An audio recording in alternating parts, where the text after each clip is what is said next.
Deuxième des 6 vertus vincentiennes, l'humilité. La première vertu, la simplicité, regardait notre relation à Dieu. L'humilité, elle, nous invite à poser un regard sur soi-même. Quelle relation j'entretiens avec moi-même? En tant que chrétien, notre modèle absolu est le Christ. Saint Vincent nous le met sans cesse en évidence.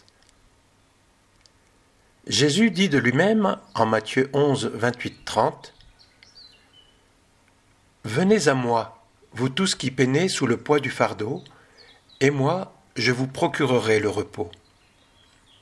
Prenez sur vous mon joug, devenez mes disciples, car je suis doux et humble de cœur, et vous trouverez le repos pour votre âme. Oui, mon joug est facile à porter et mon fardeau léger. » Poser un regard sur soi, c'est oser faire face à de fortes contradictions. Saint Paul nous le dit très clairement en Romains 7, 15, 22. En effet, ma façon d'agir, je ne la comprends pas, car ce que je voudrais, cela je ne le réalise pas, mais ce que je déteste, c'est cela que je fais. Mais en fait, ce n'est plus moi qui agis, c'est le péché, lui qui habite en moi.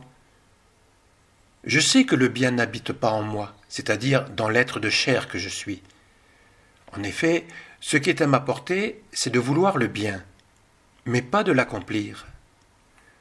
Je ne fais pas le bien que je voudrais, mais je commets le mal que je ne voudrais pas. Si je fais le mal que je ne voudrais pas, alors ce n'est plus moi qui agis ainsi, mais c'est le péché qui habite en moi. Moi qui voudrais faire le bien, je constate donc en moi cette loi. Ce qui est à ma portée, c'est le mal. Au plus profond de moi-même, je prends plaisir à la loi de Dieu.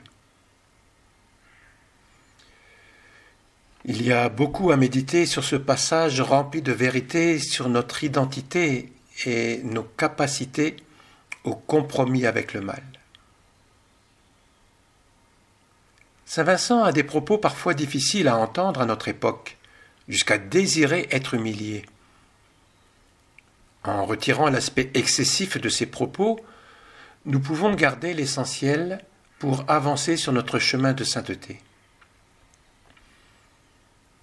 Il s'agit donc, mes très chers frères, de la sainte humilité, tant aimée et si fort recommandée par notre Seigneur, et que nous devons embrasser comme recommandée de notre Seigneur, et comme aimée de lui.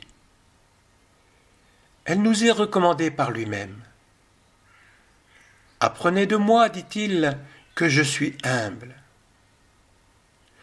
Si c'était un apôtre, si c'était Saint Pierre ou Saint Paul qui nous fissent cette leçon, si c'était les prophètes ou quelques saints, on pourrait dire qu'ils étaient des écoliers comme nous. Si c'était des philosophes. Hélas, ils n'ont pas connu cette vertu. Et Aristote n'en a rien dit, lui qui a si bien parlé de toutes les autres vertus morales. Il n'y a que notre Seigneur seul qui ait dit et pu dire « Apprenez de moi, car je suis doux et humble de cœur. » Oh, quelle parole!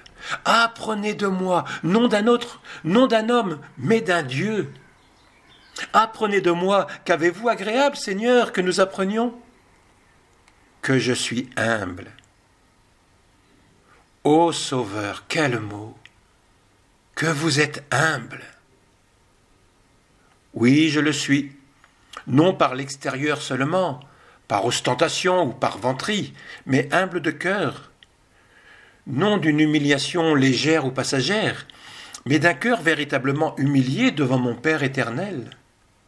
D'un cœur toujours humilié devant les hommes et pour les hommes pécheurs, toujours regardant les choses abjectes et viles, et toujours les embrassant cordialement, activement et passivement. Apprenez de moi comment je suis humble, et apprenez à l'être de même. Quand je dis que c'est la vertu des missionnaires, j'entends que c'est la vertu dont ils ont le plus besoin. et dont ils doivent avoir un très ardent désir. Car cette chétive compagnie, qui est la dernière de toutes, ne doit être fondée que sur l'humilité, comme sur sa vertu propre. Autrement, nous ne ferons jamais rien qui vaille, ni au dedans ni au dehors. Et sans l'humilité, nous ne devons attendre aucun avancement pour nous, ni aucun profit envers le prochain. Ô Sauveur, donnez-nous donc cette sainte vertu qui vous est propre, que vous avez apportée au monde et que vous chérissez avec tant d'affection. Et vous, messieurs, sachez que celui qui veut être un véritable missionnaire doit travailler sans cesse à acquérir cette vertu et à s'y affectionner.